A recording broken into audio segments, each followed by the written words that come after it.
Every moment you wait is an opportunity slipping away, time you can never get back. Why do you let hesitation steal your dreams? Procrastination isn't just a delay, it's a thief robbing you of your potential. But you can break free. How? By mastering decisive action one step at a time. Imagine the power of finishing what you start, the momentum of progress fueling your success. Will you keep watching time slip by, or claim your destiny right now? In a few moments, you'll discover the secret to defeating procrastination once and for all. Learn how to break free from hesitation. Take decisive action and transform your life with unstoppable momentum. How procrastination steals more than just time. Procrastination is not just a thief of time, it is the silent assassin of dreams, the invisible hand that steals your ambition and shackles you to mediocrity.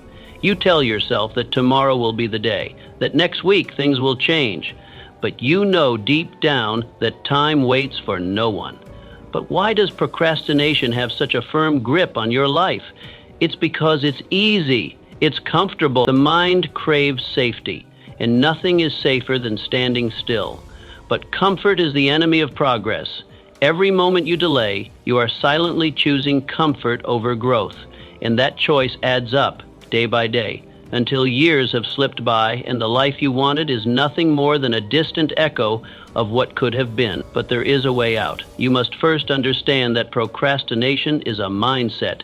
It is a mental habit that can be broken with consistent action. Start with one task you've been avoiding. Write it down, look at it, and do it now. Not tomorrow, not later, right now. Action is the only cure for delay. Action is the only weapon that can slay the beast of procrastination. Think back to the life of Samuel Insull, the British-born American businessman who was instrumental in creating an electricity grid for the United States. Born in 1859, Insull moved to America to work for Thomas Edison and built an empire through sheer action and relentless focus. Insull understood that time was his greatest asset, and he wielded it with precision. His empire was not built on dreams, it was built on action. But now, I ask you, how much longer will you wait? How many dreams will you sacrifice to the hands of procrastination? If not now, then when? If not you, then who? Why, every moment matters more than you think. Time slips through our fingers like invisible sand.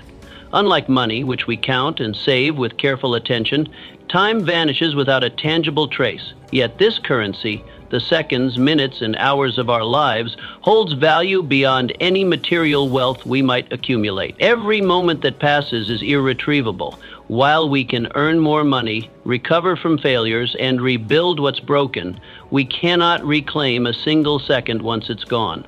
This simple truth should transform how we approach each day.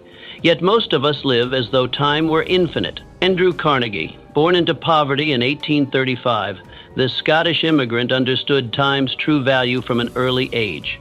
While others squandered hours, Carnegie invested each moment toward building his future. By 30, he had already established himself as a formidable force in the steel industry. His extraordinary rise from penniless immigrant to one of America's wealthiest men wasn't merely the product of talent or circumstance. It was the compound interest on his time investments. Carnegie recognized what most fail to see. Time is the great equalizer. Each person, regardless of wealth or status, receives the same 24 hours daily. The difference lies in how we utilize this universal allocation. Those who achieve remarkable success aren't given extra hours. They simply extract maximum value from each moment they possess. How might your life transform if you treated each hour as precious? Imagine approaching every day as though it were your final opportunity to advance toward your dreams. Procrastination loses its seductive power when you truly grasp that the clock isn't merely measuring your day, it's counting down your life. The most profound time wisdom comes from understanding that life isn't measured in years, but in moments of presence. A single hour of focused work, genuine connection, or creative flow often contributes more to our legacy than days of distracted existence. Every moment matters, because collectively, these moments are your life. How will you spend the currency of your remaining hours? Why, it's the greatest lie you tell yourself. The most dangerous deception isn't the one others tell you, It's the one you whisper to yourself each time you delay action. Procrastination doesn't arrive with warning signs. Instead, it seduces you with comforting rationalizations that feel like wisdom but function as poison.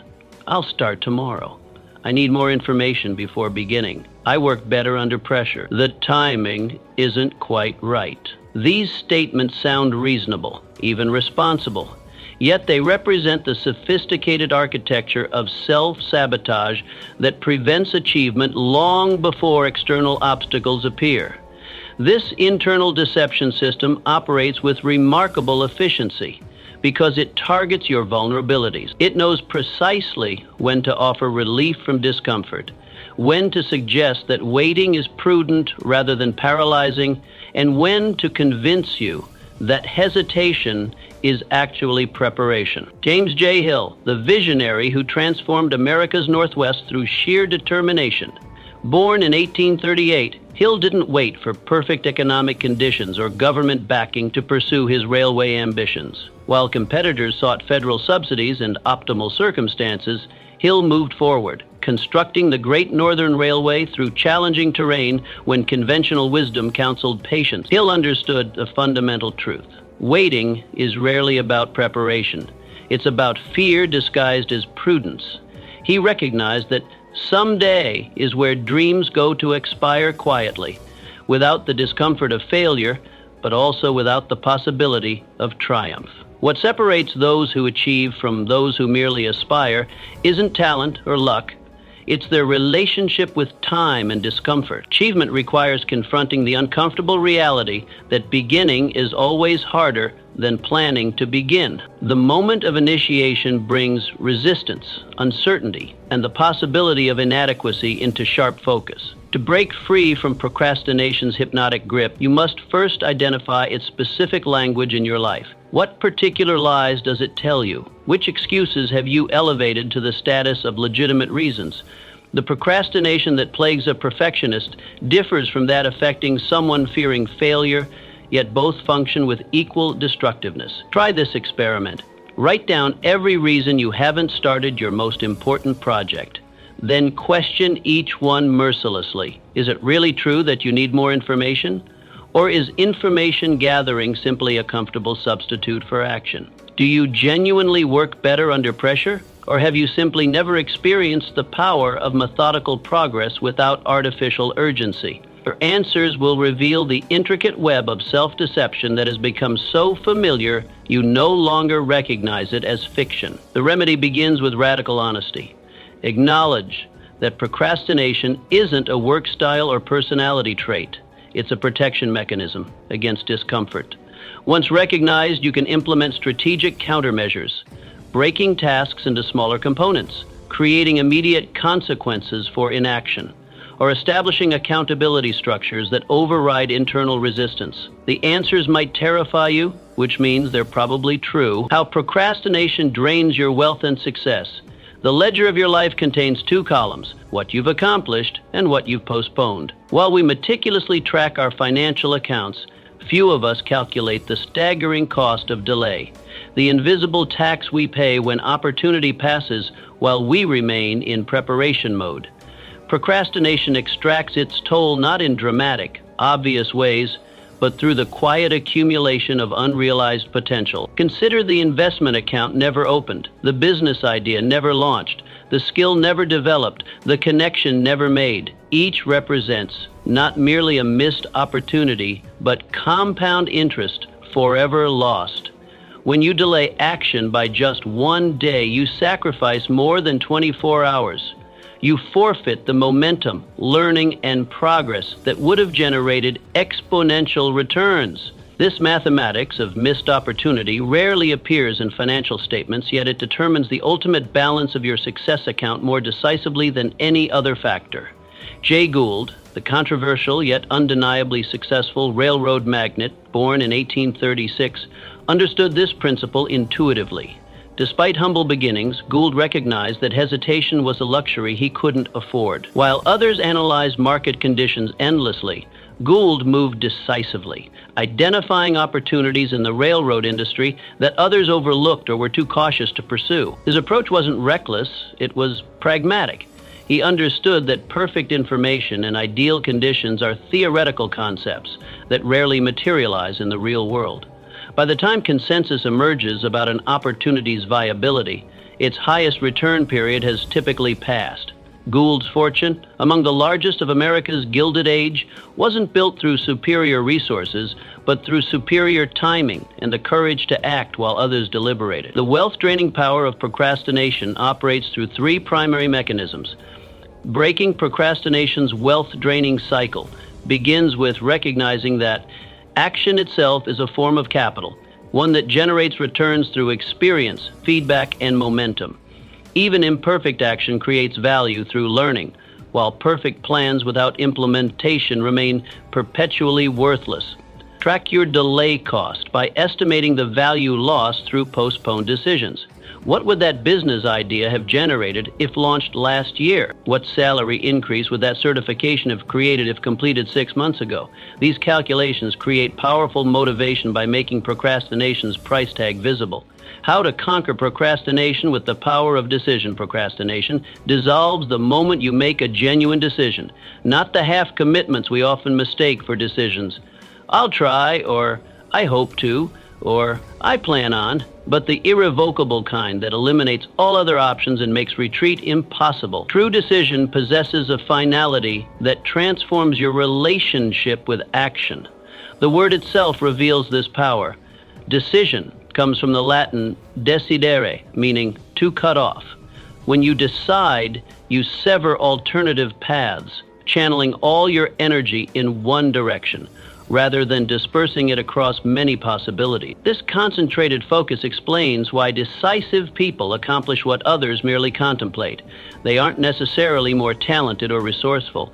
They've simply reduced the internal friction that paralyzes most of us between contemplation and action. Herbert Hoover exemplified this decisive approach long before becoming America's 31st president. Born in 1874 and orphaned at 9, Hoover could have easily surrendered to circumstance. Instead, he made uncompromising decisions that propelled him forward. As a mining engineer, he transformed failing operations into profitable ventures through swift, clear-minded choices when others hesitated. During World War I, Hoover's decisive leadership saved millions from starvation through the Commission for Relief in Belgium. When conventional wisdom suggested waiting for better conditions or more resources, Hoover created solutions through immediate action, orchestrating complex food delivery systems across war-torn regions when others saw only insurmountable obstacles. Hoover understood what psychology now confirms. Decisiveness creates its own momentum. Each decision strengthens your decision-making muscle, while indecision atrophies it. The more you practice decisive action, the more naturally it comes, and the less power procrastination holds over you. To harness this transformative power, begin with decision clarity. Vague intentions breed hesitation, while specific commitments demand action. Replace "I should exercise more" with "I will walk for 30 minutes every morning at 7 o'clock a.m. starting tomorrow." The specificity creates accountability and eliminates the decision fatigue that fuels procrastination. Next, create decision consequences. When Cortez burned his ships upon reaching the New World, he eliminated retreat as an option for his men. Similarly, you can create conditions where following through becomes easier than backing out. Paying for annual gym memberships, announcing goals publicly, or establishing accountability partnerships. Perhaps most importantly, practice decisiveness in small matters to build capacity for larger ones. Decision-making is a skill that strengthens with use. Begin with minor choices: what to wear, where to eat, which task to tackle first, making them quickly without second-guessing. This builds the neural pathways that make decisive action your default response. When procrastination tempts you, remember, indecision is a decision, the decision to remain exactly where you are. Every moment spent in hesitation is a vote for the status quo and against your potential. The transformation of willpower. Willpower isn't a trait bestowed at birth, but a capacity developed through deliberate practice. The misconception that some people naturally possess extraordinary self-discipline while others don't has prevented countless individuals from developing this crucial ability. This fixed mindset becomes a self-fulfilling prophecy. Believing willpower is unchangeable guarantees it remains undeveloped. Science confirms what history's achievers have always demonstrated. Willpower functions like a muscle, strengthening with use and atrophying with neglect. Neurologically, each act of self-discipline reinforces neural pathways, making subsequent acts of discipline progressively easier. What initially requires enormous effort eventually becomes second nature through this biological transformation. George Westinghouse embodied this progressive strengthening of willpower throughout his remarkable career. Born in 1846, Westinghouse began developing his discipline in his father's agricultural machinery shop before serving in the Civil War. Each challenge he overcame, from creating a safer railroad braking system to revolutionizing the electrical industry, built upon previously developed reserves of determination. When Westinghouse championed alternating current, AC, against Thomas Edison's direct current, DC, he faced not merely technical challenges, but a powerful opponent willing to electrocute animals publicly to discredit AC power.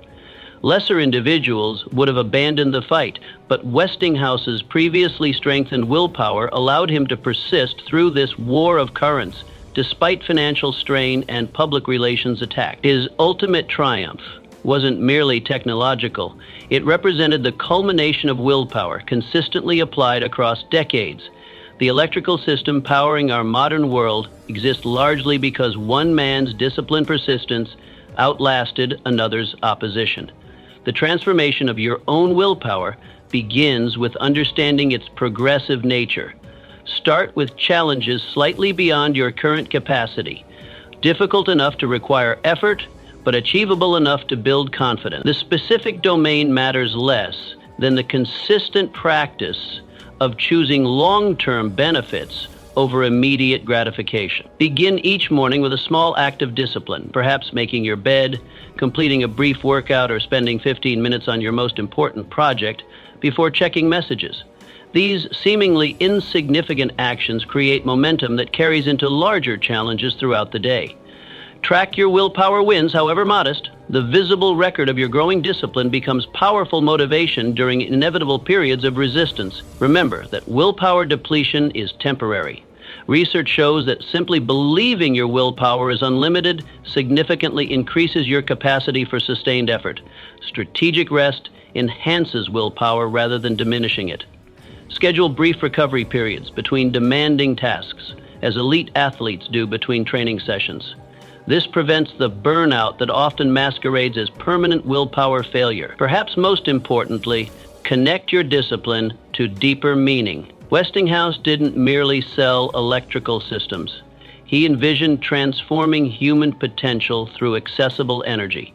When willpower serves something larger than momentary comfort, its capacity expands exponentially. How procrastination masquerades as safety.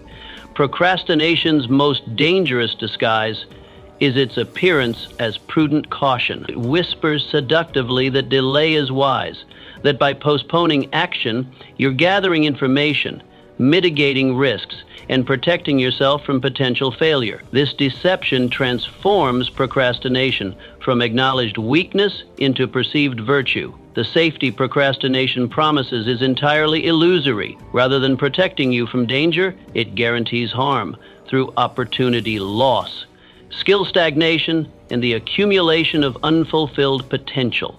The comfort it offers is temporary and ultimately hollow, much like an anesthetic that removes the pain while the underlying condition worsens. William Mulholland's transformation of Los Angeles through water infrastructure illustrates the false security of procrastination. Born in 1855, Mulholland rose from ditch digger to self-taught engineer through persistent action when others hesitated. When Los Angeles faced devastating water shortages in the early 1900s, Mulholland envisioned and executed the 233-mile Los Angeles Aqueduct, a project of unprecedented scale that many experts deemed impossible. Had Mulholland yielded to the safety procrastination promised, waiting for perfect conditions, complete information, or universal approval, Los Angeles would never have developed into the metropolis it became. Instead, he recognized that the greater risk lay not in action, but in delay. While caution dictated that a self-educated engineer should never attempt such an ambitious project, Mulholland understood that genuine safety came through addressing the city's water crisis directly, not avoiding the challenge. The safety illusion thrives on cognitive distortions that feel rational in the moment. When we postpone difficult conversations, challenging projects, or significant changes, we tell ourselves we're being prudent, preparing more thoroughly, or waiting for better timing. The mind rarely acknowledges the greater dangers of continued inaction. Breaking procrastination's false safety spell requires recognizing its distinctive language. Phrases like, "I just need to do more research," "I'm not quite ready yet," or "the timing isn't optimal," often mask fear rather than indicate genuine preparation. Test each delay justification by asking, "Would I give this same advice to someone I care about?" The answer often reveals procrastination's deception. The antidote begins with reframing action as the true safety mechanism. Starting imperfectly creates feedback that guides improvement, while perfectionist delay prevents the very learning needed for success. Ironically, those who act despite feeling unprepared typically achieve competence faster than those who wait until they feel fully ready. Ask yourself honestly, what opportunity costs am I bearing in exchange for the illusion of safety? What skills remain undeveloped, relationships unformed, or contributions unmade because I've confused comfort with security? The most dangerous risk isn't failure, it's the slow decay of potential through persistent delay. True safety comes not from avoiding challenges, but from developing the capacity to meet them effectively. Like Mulholland, who transformed a city through water when others saw only insurmountable obstacles, your greatest security lies in action that procrastination disguised as safety would prevent. Why starting small is the secret to big achievements. Monumental achievements rarely begin with monumental actions. Instead, they emerge from humble beginnings. Small, unremarkable steps that, viewed individually, appear insignificant. This counterintuitive truth explains why many never achieve their ambitions. They wait for the dramatic opportunity rather than embracing the power of modest beginnings. The psychology behind this reluctance is revealing. The gap between current reality and ambitious goals creates cognitive dissonance that triggers procrastination. Our minds prefer the comfort of planning grand ventures someday over taking small, imperfect actions today.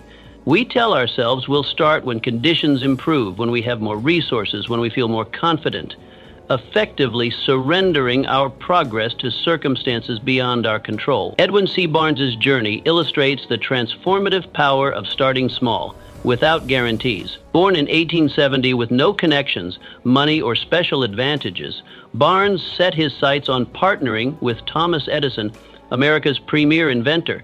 Instead of waiting until he had impressive credentials, Barnes simply showed up at Edison's laboratory. His first position was menial, far from the partnership he envisioned. Many would have found this humbling beginning beneath them, but Barnes recognized it for what it was, not his destination, but his entry point. From this modest position, he demonstrated exceptional work ethic, absorbed everything about Edison's business, and gradually made himself indispensable. Eventually, Barnes became Edison's exclusive marketer for the Ediphone dictation machine, transforming both men's fortunes. His success didn't come from starting big, it came from starting at all, and then building methodically from that foundation. The science behind starting small is compelling. Research on habit formation shows that tiny actions bypass the brain's resistance mechanisms. When we commit to actions so small they seem almost trivial, reading one page instead of a chapter, doing one push-up instead of 20, writing one paragraph instead of an essay, we eliminate the psychological barriers that prevent initiation. These micro-commitments create momentum that naturally expands over time. The writer who commits to one sentence often completes a paragraph. The entrepreneur who makes one sales call frequently continues to the second and third. Starting small doesn't mean staying small. It means creating the initial movement that overcomes inertia. This approach also accelerates learning through rapid feedback cycles. When you take small actions daily rather than major actions occasionally, you gather more data points about what works. Each minor step becomes a learning opportunity that refines your approach, gradually increasing your efficiency and effectiveness. To implement this principle, identify the smallest possible action that moves you toward your goal. For a business, it might be making one sales call daily. The action should be so modest that it feels almost impossible to refuse. Then establish triggers that automatically initiate these actions. A specific time, location, or preceding action that signals it's time to begin. This environmental design removes the need for willpower and decision-making, further reducing resistance. Track your small actions visually, creating a chain of consistency that becomes increasingly difficult to break. This visible progress provides immediate psychological reinforcement even when tangible results remain distant. How consistency turns time into an ally. Time moves with perfect democracy, distributing exactly 24 hours daily to every living person, regardless of wealth, status, or ambition. Yet some transform these identical hours into extraordinary achievement, while others find the same allotment inadequate for even modest progress. The difference isn't time itself, but how consistently it's harnessed. Consistency transforms time from a neutral force into a powerful multiplier through a mechanism as reliable as compound interest. Just as money grows exponentially when interest generates further interest, consistent actions create results that themselves produce accelerating returns. This compounding effect explains why achievements often appear to materialize suddenly after long periods of apparent stagnation. Few understood this principle better than Hetty Green, the remarkable financier born in 1834, who became America's wealthiest woman, despite operating in the male-dominated world of 19th century finance. Nicknamed the Witch of Wall Street for her austere habits and unconventional approaches, Green built her fortune not through spectacular single investments, but through the relentless application of sound principles across decades. While contemporary financiers chased dramatic market plays and speculative opportunities, Green maintained unwavering consistency. She invested methodically during market downturns when others panicked. She conducted thorough research when others relied on rumors. She maintained cash reserves when others overextended. None of these actions appeared remarkable in isolation, but their consistency across 50 years transformed modest wealth into a fortune exceeding $100 million. 0 cents. Green's success reveals consistency's hidden power. It doesn't merely accumulate results, it fundamentally alters possibility. Her steady approach meant she had capital available during panics, when assets were undervalued, creating opportunities inaccessible to less consistent investors. Her reliability made her a preferred lender when credit markets froze. Consistency didn't just build her wealth, it created unique advantages unavailable to erratic competitors. The neurological basis for consistency's effectiveness lies in how it reshapes brain architecture. Repeated actions establish neural pathways that become increasingly efficient with use. What initially requires conscious effort gradually becomes automatic, dramatically reducing the energy required for continued performance. This explains why those who maintain consistent habits eventually find them easier than inconsistency. Their brains have literally restructured to facilitate these patterns. Harnessing consistency requires understanding its paradoxical nature. While consistency's rewards are extraordinary, the actions producing them appear ordinary, often disappointing those seeking immediate validation. This mismatch between unremarkable daily inputs and remarkable long-term outputs creates a motivational challenge that derails most consistency attempts. Overcome this by implementing commitment devices that maintain consistency regardless of motivation fluctuations. These might include accountability partners, habit tracking systems, environmental design changes, or identity-based commitments that frame consistency as an expression of who you are rather than what you do. Equally important is selecting consistency targets wisely. The compounding power works identically for positive and negative patterns. Consistent learning compounds into expertise. Consistent complaining compounds into chronic negativity. Choose carefully what you repeat, recognizing that consistency amplifies whatever it touches. Start with a single daily action so modest that maintaining it feels almost trivially easy. This minimum viable consistency creates the foundation for more ambitious patterns. Track this action visually, creating a feedback loop that makes your consistency tangible and reinforcing. How to take back your time and focus. In an age of unprecedented distraction, your ability to focus has become your scarcest and most valuable resource. While time remains fixed at 24 hours daily, the quality of those hours, determined by your focus, varies dramatically.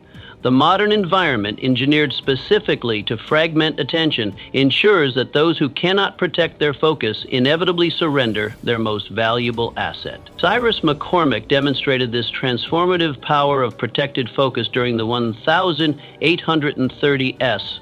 Born in 1809, McCormick didn't invent the mechanical reaper amid constant interruption. Instead, he created dedicated periods of uninterrupted thought and experimentation in his Virginia workshop. While others scattered their efforts across multiple potential innovations, McCormick maintained relentless focus on solving one significant problem: how to mechanize grain harvesting. This singular focus allowed him to perfect the reaper that revolutionized agriculture, ultimately increasing food production capabilities worldwide. McCormick's innovation didn't emerge from superior intelligence, but from superior attention allocation, the willingness to direct his cognitive resources toward one consequential challenge rather than dispersing them across many. Reclaiming your focus begins with recognizing its true value. Most people substantially underestimate the cost of interrupted attention. Research reveals that after a distraction, it takes an average of 23 minutes to fully return to a deeply focused state.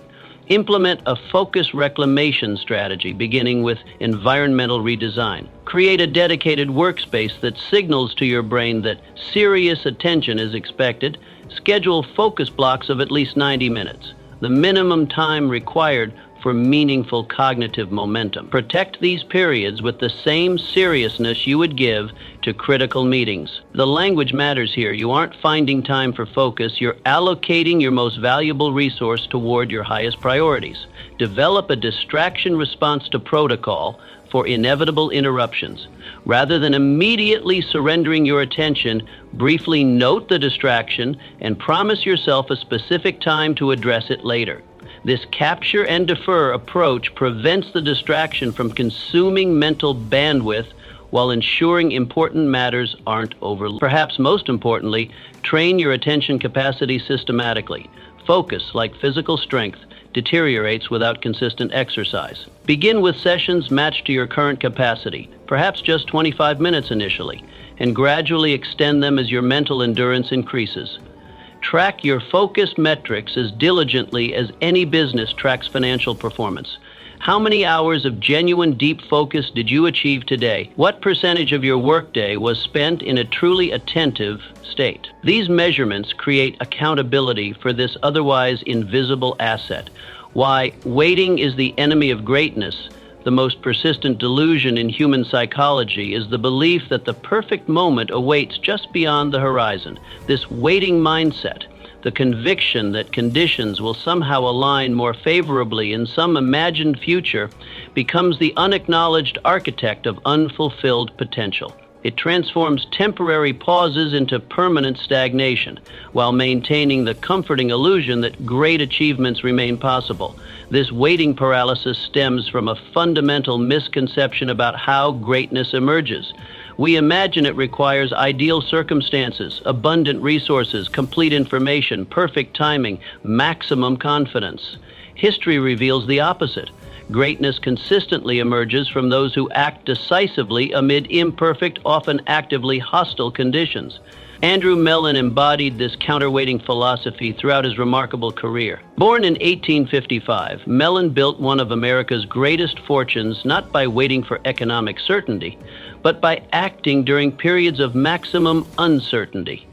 When others retreated during financial panics, Mellon advanced. When conventional wisdom counseled caution, Mellon moved decisively. His approach to building Alcoa exemplifies this anti-waiting mindset. When aluminum production was considered prohibitively expensive, Mellon invested heavily before the manufacturing challenges were fully solved. While others waited for proven markets, Mellon created them. His banking activities followed similar patterns, extending credit during tight markets when others withdrew, identifying opportunities others deemed premature. Mellon's billions weren't accumulated through superior market timing, but through the willingness to act while others waited. The waiting mindset creates a particularly destructive form of opportunity blindness. While you wait for ideal conditions for your primary goal, adjacent opportunities, often more valuable than your original objective, pass unnoticed. This happens because waiting isn't merely physical inaction, but a psychological state that narrows perception. The waiting mind focuses exclusively on specific trigger conditions rather than remaining receptive to unexpected possibilities. Mellon's greatest acquisitions often weren't targets he initially sought, but opportunities he recognized while actively engaged in the market. Breaking the waiting habit begins with recognizing its fundamental deception. Perfect conditions don't arrive, they're created through action. The entrepreneur waiting for ideal market validation before launching discovers that such validation only emerges after they've begun. The writer, waiting for inspiration, learns that creative momentum generates inspiration rather than following it. Create accountability structures that make waiting more uncomfortable than acting. Public commitments, financial stakes, or partnerships that depend on your forward movement establish consequences for delay that override the comfort of waiting. Implement a worst-case analysis on waiting decisions. When tempted to delay, explicitly calculate the maximum potential downside of immediate action versus continued waiting. This analysis typically reveals that the risks of action are far more manageable than imagined, while the costs of waiting are substantially greater than acknowledged. Perhaps most effective is adopting ready enough as your action threshold. Determine the minimum viable preparation that makes action possible, then commit to moving forward once this threshold is reached. This prevents the endless pursuit of additional readiness that characterizes chronic waiting. How to create your own deadlines.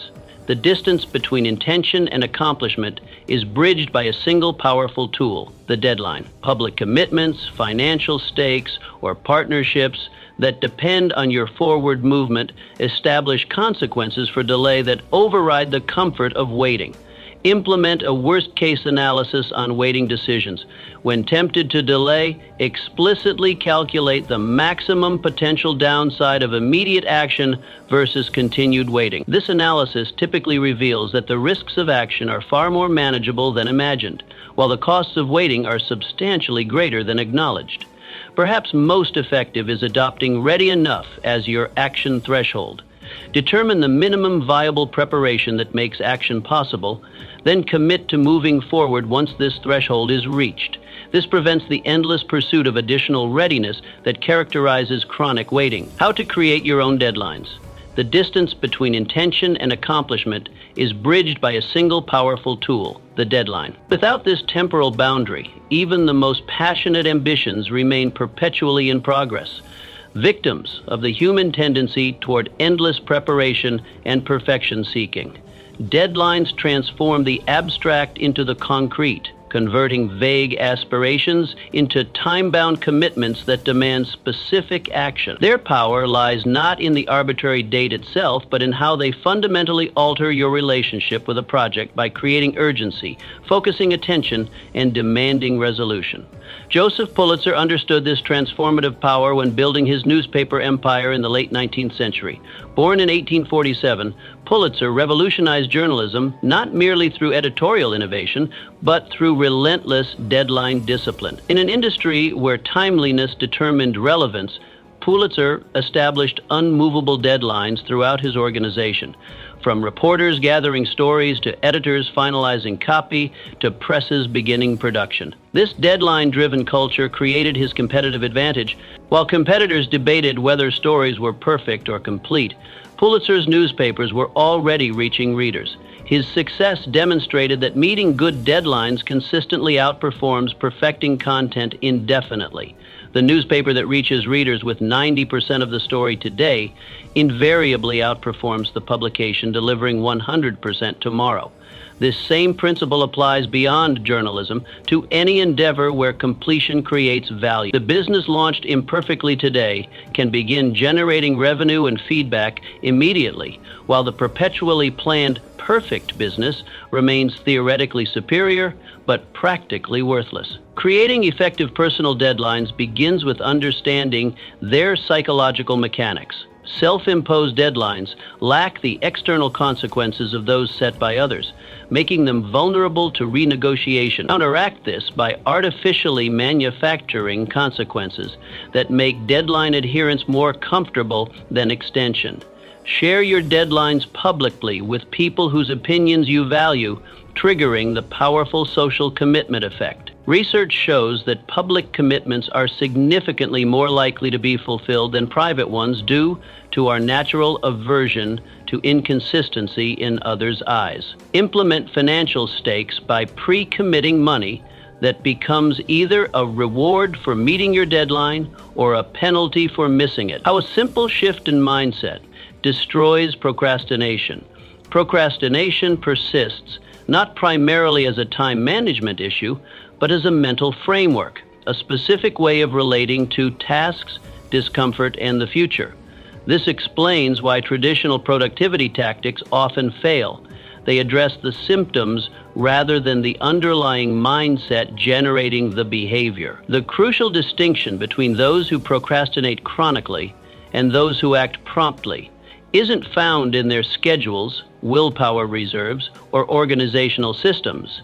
It lies in their fundamental assumptions about work, capability, comfort, and purpose. When these assumptions shift, behavior transforms naturally without requiring the exhausting self-coercion typical of temporary productivity improvements. Henry Flagler's extraordinary transformation exemplifies this mindset shift's power. Born in 1830, Flagler initially achieved success as John D. Rockefeller's partner in Standard Oil, accumulating wealth that would satisfy most ambitions. Yet at 60 years old, an age when most contemplated retirement, Flagler underwent a profound mental reframing that unleashed unprecedented achievement. Visiting Florida for his wife's health, Flagler perceived possibilities others missed. He didn't merely see undeveloped coastline, he envisioned an American Riviera. This required shifting from seeing himself as a successful businessman completing his career to a visionary empire builder just beginning his most significant work. This mindset shift demolished the procrastination that typically accompanies late career comfort. Over the next 3 decades, Flagler constructed luxury hotels, established entire cities, and built the seemingly impossible Florida East Coast Railway extension to Key West, an engineering marvel crossing 156 miles of ocean. His achievements weren't products of superior resources, but of a transformed mental framework that rendered procrastination incompatible with his self-concept. The procrastination-destroying mindset shift begins with recognizing that procrastination itself represents a particular frame for interpreting tasks as burdens to be avoided rather than opportunities to be seized. This interpretation isn't objective reality, but a constructed perspective that can be deliberately reconstructed. Start by examining the language surrounding your procrastinated task. Notice phrases like have to, should, need to, all implying external imposition rather than chosen engagement. Deliberately replace these with choose to, get to, want to. This subtle linguistic shift acknowledges your agency and reframes obligations as opportunities. Next, challenge the perfectionistic thinking that fuels procrastination. The procrastination mindset assumes work must be flawless or comprehensive to have value. The action mindset recognizes that imperfect action creates more value than perfect planning. Make good enough to start your standard rather than good enough to finish. Perhaps most powerful is shifting from outcome orientation to process orientation. Procrastination thrives when focus remains exclusively on end results, making starting feel overwhelming. The action mindset finds intrinsic value in the process itself, the learning, growth, and engagement that occur regardless of outcome. Implement identity-based motivation by asking not, "What should I do?" but "Who am I becoming?" Flagler didn't merely build hotels, he became Florida's developer. This identity-based framing makes consistent action a matter of integrity rather than discipline. You act not because you should, but because that's who you are. Practical implementation begins with small, deliberate mindset interventions preceding procrastinated tasks. Before beginning, explicitly name the limiting mindset and consciously adopt the empowering. With repetition, the new framework becomes increasingly automatic. How action beats perfection every time. The pursuit of perfection has silently sabotaged more dreams than any external obstacle ever could. This seemingly virtuous standard, the flawless execution, the ideal timing, the complete preparation, becomes the invisible barrier between intention and achievement.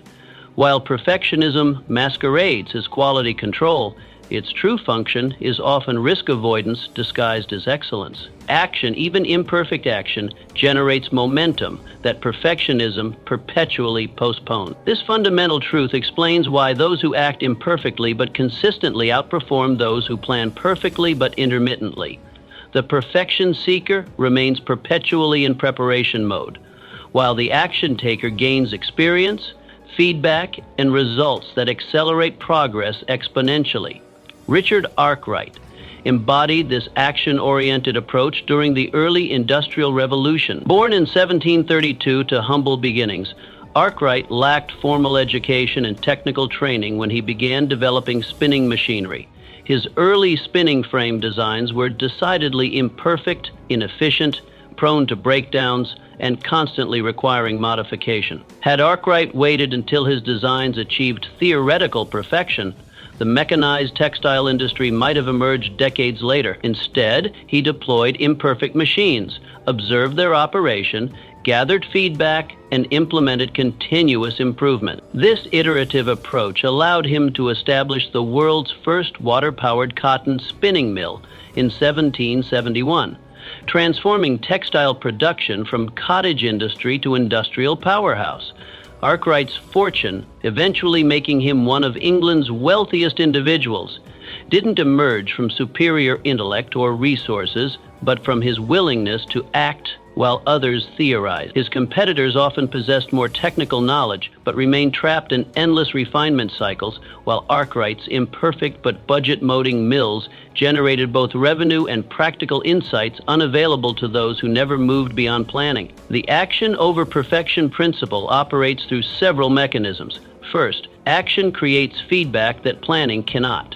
Only by implementing ideas can you identify their actual rather than theoretical weaknesses. Second, action builds momentum that overcomes initial resistance. Third, action develops capabilities that preparation alone cannot cultivate. Modern research confirms what Arkwright demonstrated intuitively. Studies on skill acquisition consistently show that practitioners who produce larger volumes of work, even with variable quality, ultimately outperform those who meticulously perfect fewer pieces. The ceramics students who made 50 pots learned more than those who crafted 5 perfect ones. Implementing the action beats perfection principle begins with calibrating standards appropriately for each project phase. Early stages require good enough to test, rather than good enough to launch. This lower threshold removes the paralyzing pressure of premature perfection while maintaining progress. Next, establish minimum viable action thresholds, the smallest step that moves a project forward. For writing, it might be 50 words. For business, making 1 sales call. For fitness, 5 minutes of exercise. These micro-accessions bypass the overwhelming sensation that fuels perfectionist delay. Perhaps most importantly, redefine success from flawless execution to valuable learning. This perspective shift transforms imperfection from failure to essential feedback, making action not merely acceptable, but necessary for progress. Create artificial deadlines that force imperfect action.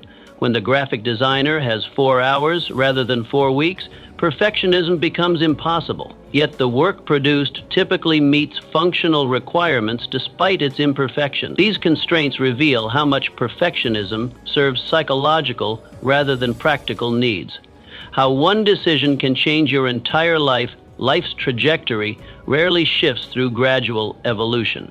Instead, fundamental transformation typically occurs at specific decision points. Moments when choosing one path over another creates cascading consequences that permanently alter your direction. These pivotal decisions function as switches on life's railroad tracks, directing your journey toward destinations that would otherwise remain forever inaccessible. This nonlinear relationship between decisions and outcomes explains why seemingly small choices often yield disproportionate results. A single decision to relocate, pursue education, start a business, or end a relationship can create butterfly effects that reverberate through decades. Understanding this amplification effect transforms decision-making from routine administration to perhaps life's most consequential skill. John Wanamaker's remarkable journey illustrates this decision point principle in action. Born in 1838 to modest circumstances, Wanamaker made a series of pivotal decisions that transformed both his life and American retail. His first crucial decision came at 23, when he left secure employment to open a small clothing store in Philadelphia, despite having minimal capital and facing significant economic uncertainty following the Civil War. This initial decision, choosing entrepreneurial risk over employment security, altered his entire life trajectory. Had Wanamaker decided differently, perhaps seeking promotion within existing structures, American retail history would have unfolded differently. Instead, his decision created the foundation for what became America's first department store. Wanamaker's second transformative decision came when he purchased an abandoned railroad freight depot for his expanded store, a counterintuitive choice ridiculed by contemporaries. This decision to establish a single large store with fixed prices, money-back guarantees, and unprecedented amenities directly challenged every retail convention of his era. The success flowing from these decisions ultimately made Wanamaker one of America's wealthiest individuals, pioneer of modern advertising, and Postmaster General of the United States. His life demonstrates how specific decision points function as gateways to entirely new paths previously invisible or inaccessible. The science behind decision-induced transformation involves several mechanisms. Neurologically, decisions create commitment that redirects cognitive resources from deliberation to implementation.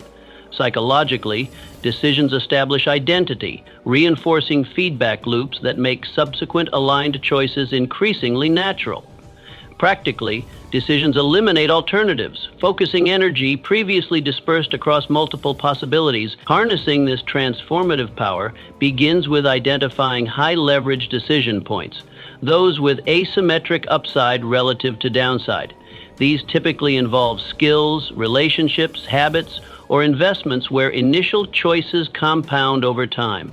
A decision to learn programming, invest consistently, build a network, or adopt a keystone habit creates returns far exceeding the initial investment. Implement decision quality protocols for these high-leverage choices. Rather than making significant decisions reactively or emotionally, create deliberate space for weighing options, considering long-term implications, and examining alignment with core values. This doesn't require overthinking, but rather ensuring the decision emerges from clear priorities rather than temporary circumstances. Perhaps most important is developing decisive closure, the ability to fully commit after deciding. This means establishing concrete next actions that begin immediately following the decision, creating momentum that prevents the paralysis of second-guessing. Wanamaker didn't merely decide to open a store. He immediately secured location, inventory, and financing, making reversal increasingly difficult with each implementation step. The person you become 5 years from now will be determined largely by the handful of significant decisions you make today. Choose wisely, commit fully, and remember that the most dangerous decision is allowing key choices to be made by default rather than design. How mental mastery ends the cycle of procrastination. Procrastination exists not primarily as a time management problem, but as a mind management failure. This distinction explains why traditional productivity tactics, schedules, reminders, and organizational systems often provide only temporary relief. Until you address the mental patterns generating procrastination, external solutions merely treat symptoms while the underlying cognitive dysfunction continues unabated. The procrastinating mind operates through predictable patterns.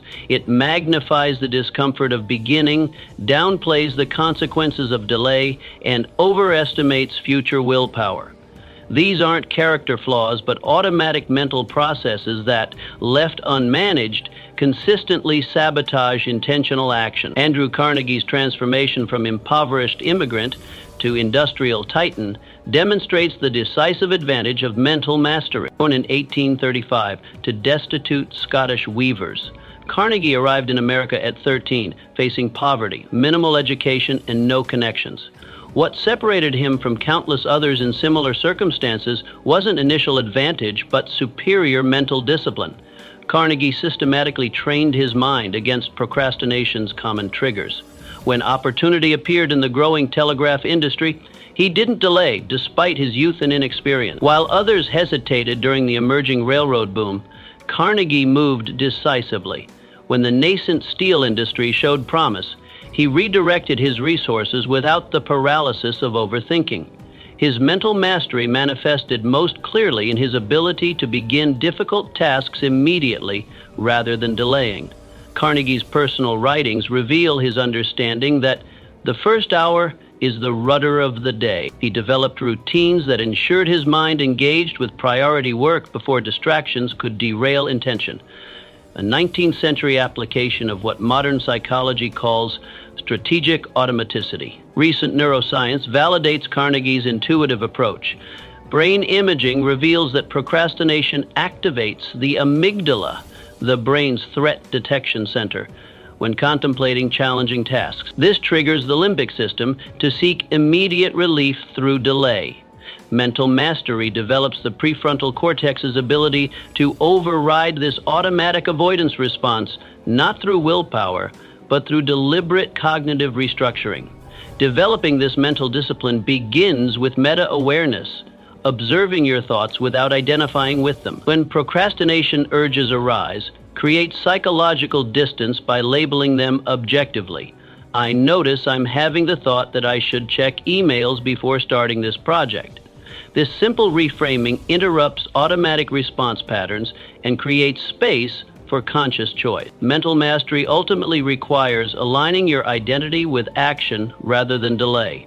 Carnegie didn't merely do productive things, he saw himself fundamentally as someone who acted decisively. This identity-based motivation creates intrinsic drive that makes procrastination increasingly incongruent with your self-concept. The master of the mind becomes the master of achievement. Why action builds more action? The most persistent misconception about motivation is that it precedes action, that you must feel motivated before beginning. This assumption creates a perpetual waiting game as you delay engagement until inspiration arrives. The psychological reality is precisely opposite. Meaningful action creates motivation rather than following it. This inverted relationship explains why beginning is always hardest, yet momentum becomes self-sustaining once established. This counterintuitive principle operates through multiple reinforcing mechanisms.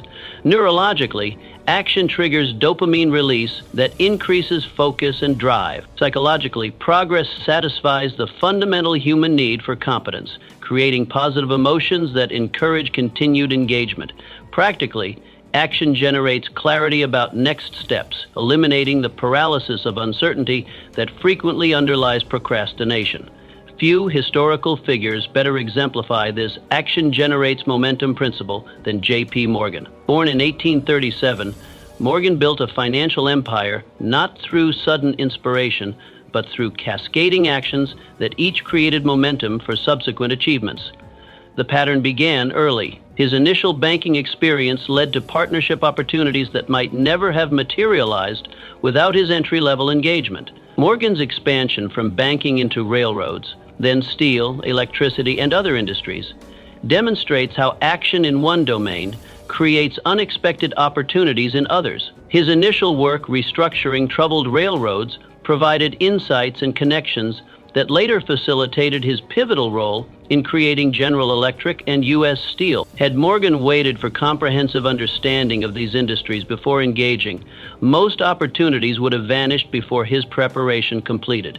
His handling of the panic of 1907 most dramatically illustrates how prior action builds capacity for subsequent achievements. Morgan's decades of accumulated banking actions, relationships established, deals structured, crises navigated, created the knowledge and authority that enabled him to coordinate the financial response that prevented economic collapse. This decisive intervention wasn't possible for those who had spent years contemplating banking rather than actively participating. Modern behavioral science has codified what Morgan demonstrated intuitively. Psychologists identify this as success spirals, achievement sequences, where small initial wins create confidence and capability that enable increasingly substantial accomplishments. These spirals operate through both internal mechanisms and external pathways. Implementing this principle begins with systematically lowering initial activation thresholds, to find starting actions so modest they bypass the brain's resistance mechanisms, writing one paragraph rather than an entire report, making one sales call rather than 10, exercising for 5 minutes rather than an hour. These micro-accessions circumvent the overwhelm that prevents initiation. Next, establish immediate feedback mechanisms that make progress visible. The motivational power of action depends partly on recognizing movement, yet many significant projects provide only delayed or ambiguous feedback. Create artificial progress markers, tracking words written, calls completed, or problems solved that provide concrete evidence of advancement even before external results materialize. Perhaps most important is implementing action triggers that eliminate the decision-making that often derails momentum. These environmental cues automatically initiate behavior chains without requiring conscious deliberation. The notebook opened at breakfast that triggers writing, the running shoes placed by the bed that initiate exercise, the client list prepared the previous evening that launches calls immediately upon arriving at work. The momentum you seek doesn't exist before action, it emerges from it. The choice isn't between acting with momentum or without it, but between creating momentum through action or remaining stationary while awaiting motivation that never arrives independently. Your next action, however small, contains within it the seed of all future achievements. How time punishes the hesitant time moves with perfect democracy, allocating exactly 24 hours daily to every human alive, yet with absolute indifference to how those hours are used. This impartiality creates an unforgiving arithmetic. While everyone receives identical time allotments, the rewards for how that time is invested vary dramatically. In this equation, hesitation extracts perhaps the highest cost of all. The penalty for hesitation isn't merely delay, but permanent opportunity loss. Markets evolve, circumstances shift, and competitive positions are secured while the hesitant remain in deliberation. This explains why seemingly identical starting points produce radically different outcomes over time. The decisive gain compounding advantages that the hesitant can never recover. Cornelius Vanderbilt epitomized this principle throughout his remarkable rise from Staten Island ferry operator to railroad magnate. Born in 1794 with no inherited wealth or connections, Vanderbilt built America's largest fortune through decisiveness when opportunities appeared. When steamboat technology emerged, Vanderbilt immediately shifted from sailing vessels. Despite having mastered the previous approach, when railroads began supplanting water transportation, he pivoted decisively again, reallocating resources while competitors remained committed to existing models. Vanderbilt's defining characteristic wasn't superior intelligence or privileged information, but his capacity for immediate action when opportunity appeared. During the California Gold Rush, while others debated the best approach, Vanderbilt quickly established steamship service via Nicaragua, creating a competitive advantage others couldn't overcome once established. His purchase of the struggling New York and Harlem Railroad demonstrated similar timing advantage, acquiring assets at favorable terms while others hesitated. The time hesitation penalty operates through several mechanisms. First, opportunity windows close permanently or conditions deteriorate while the hesitant deliberate. Second, decisive competitors secure advantageous positions that become increasingly difficult to displace. Third, the hesitant lose invaluable feedback that would guide subsequent decisions, creating compounding disadvantages even when they finally act. Modern markets amplify these penalties. Technology compresses opportunity cycles from years to months or even weeks. Globalization ensures someone somewhere will act on opportunities you identify but hesitate to pursue. Digital networks allow advantages to scale rapidly, creating winner-take-most dynamics that punish delayed entry exponentially. Overcoming hesitation begins with recognizing its true cost, not merely postponed success, but potentially permanent opportunity loss. Implement decision thresholds that trigger automatic action when sufficient information exists. Vanderbilt didn't wait for certainty, but moved decisively when directional clarity emerged. Create accountability structures that make hesitation more uncomfortable than action. Public commitments, financial stakes, or partnerships that depend on your movement establish consequences for delay that override the temporary comfort of postponement. Perhaps most importantly, develop rapid prototyping approaches for testing opportunities rather than extensive pre-action analysis. Small, quick experiments provide more valuable information than prolonged theoretical evaluation while preserving the timing advantage critical to success. Ask yourself today, what opportunity currently before me will likely disappear or deteriorate if I don't act promptly? What competitive advantage, if secured now, would become exponentially more valuable over time? What knowledge or feedback, available only through action, would immediately improve my subsequent decisions? How to design a life free from procrastination.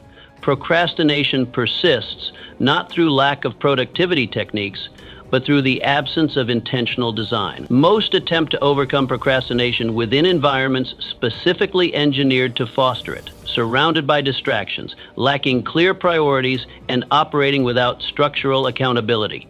This explains why willpower-based approaches inevitably fail.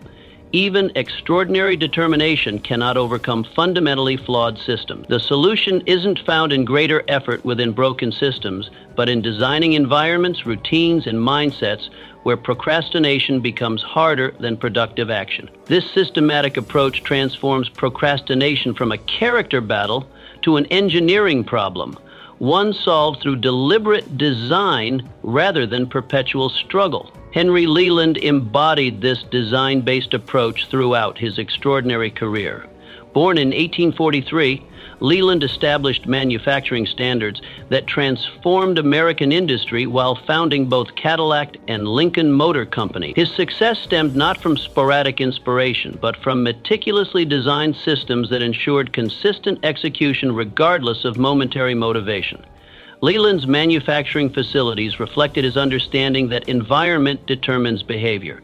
He arranged workspaces to eliminate unnecessary movement, designed specialized tools that standardized quality, and implemented inspection systems that created immediate accountability. These design elements didn't merely improve efficiency, they made precision manufacturing inevitable rather than optional. His personal routines demonstrated equal intentionality. Leland began each day reviewing precisely defined priorities, conducted inspections at consistent intervals, and maintained systematic documentation that created continuity between days.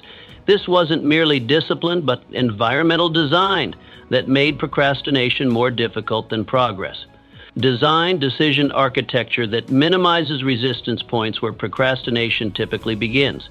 Predetermine what you'll work on each day, eliminating the paralysis of choice that frequently precedes delay. Standardize starting routines that bypass the initiation resistance that derails most productive intentions before they begin. Perhaps most powerful is designing social architecture that makes procrastination socially expensive. Create regular accountability to others with specific deliverables and deadlines. This transforms procrastination from a private delay with minimal immediate consequences to a public commitment with tangible social cost. Implement progressive systems that adapt as procrastination evolves. Like security systems requiring updates against new threats Anti-procrastination designs require ongoing refinement as your mind develops countermeasures against initial constraints. Regularly audit where procrastination currently manifests and adjust systems accordingly. Create metrics that make progress visible while procrastination becomes transparent. Tracking systems convert ambiguous working on it dates into concrete progress measurements that immediately reveal when procrastination has taken hold, eliminating the self-deception that often accompanies delay. Procrastination persists not because you lack discipline, but because your current systems make it easier than progress. Design different systems and different results become inevitable, why you must act now or forever be chained. Each moment of delay forges another link in the chain of procrastination, a restraint that begins almost imperceptibly, but gradually immobilizes your potential. This progressive bondage explains why what starts as temporary postponement so often transforms into permanent limitation. The chain strengthens through a devastating formula. Each delay diminishes motivation, while simultaneously making the delayed task appear more daunting. This self-reinforcing cycle creates a psychological prison more confining than any physical constraint. While external obstacles can often be overcome through determined effort, the mental barriers erected by persistent procrastination become increasingly insurmountable. The truth hidden within this process is both sobering and liberating. The chains binding you were self-regurgitated, and only decisive action can break them. James J. Hill's extraordinary rise from humble clerk to railroad empire builder demonstrates the transformative power of breaking these invisible restraints. Born in 1838 and losing sight in one eye at age 9, Hill faced circumstances that would have justified delay or diminished ambition in many. Instead, he recognized that immediate action, however modest, was the only path to eventual achievement. When Hill identified the potential of developing rail connections between St. Paul and the Pacific Northwest, he didn't wait for ideal conditions. Despite limited capital, fierce competition, and technical challenges crossing the northern wilderness, Hill began immediately with available resources. His Great Northern Railway, built without government subsidies when most deemed it impossible, stands as testament to the freedom that exists beyond procrastination's chains. The most insidious aspect of procrastination's bondage is how it distorts perception. Tasks delayed grow monstrous in imagination. Opportunities postponed seem increasingly remote. Potential unrealized appears increasingly unrealizable. This perceptual distortion explains why breaking free requires immediate action rather than additional contemplation. The chains themselves prevent accurate assessment. Liberation begins with a single decisive act that shatters the pattern. This isn't primarily about completing a specific task, but about reclaiming agency through movement. The particular action matters less than the psychological breakthrough it creates, the lived experience that the chains can indeed be broken. It's time to stop waiting and start doing. Procrastination has stolen enough of your time, your dreams, and your potential. The moment you decide to take action is the moment you reclaim control. Say goodbye to excuses, embrace discipline, and watch your life transform. Act now and own your future.